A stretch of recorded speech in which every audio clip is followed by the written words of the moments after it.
আসসালামু আলাইকুম, welcome to BD এডিটিউব। এ পর্বে আমরা গণিত বইয়ের 216 পৃষ্ঠার যে কাজ দেওয়া আছে, প্রথম 15টি মৌলিক সংখ্যার পরিসর নির্ণয় করব। তো চলেন আমরা চেষ্টা করি নির্ণয় করার।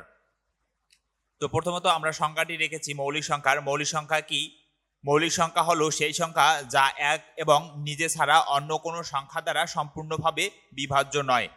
এই সংখ্যাকে বলা হয় মৌলিক সংখ্যা। এক এবং ওই সংখ্যাটি নিজে ছাড়া অন্য কোনো সংখ্যা দ্বারা ভাগ করা যাবে না। এরপরে আছে পরিসর। পরিসর কি? পরিসর বলতে বোঝায় একটি তথ্যসমূহের সর্বোচ্চ মান এবং সর্বনিম্ন মানের মধ্যকার পার্থক্য। একটি তথ্য সারির যে তথ্যগুলো আছে তার সর্বোচ্চ মান এবং সর্বনিম্ন মানের মধ্যকার পার্থক্য।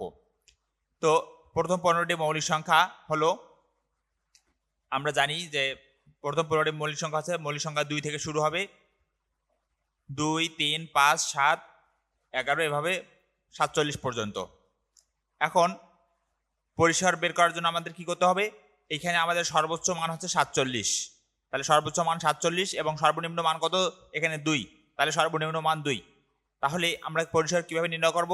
পরিসর ইজ ইকুয়াল টু, আমরা জানি সর্বোচ্চ মান মাইনাস সর্বনিম্ন মান। তাহলে সর্বোচ্চ মান এখানে 47, 47 থেকে আমরা সর্বনিম্ন মান যদি 2 বাদ দেই তাহলে থাকে 45। তাহলে এখানে পরিসর হচ্ছে আমাদের, অর্থাৎ প্রথম 15টি মৌলিক সংখ্যার পরিসর হলো 45। এই হচ্ছে আমাদের এই অংশের অ্যান্সার।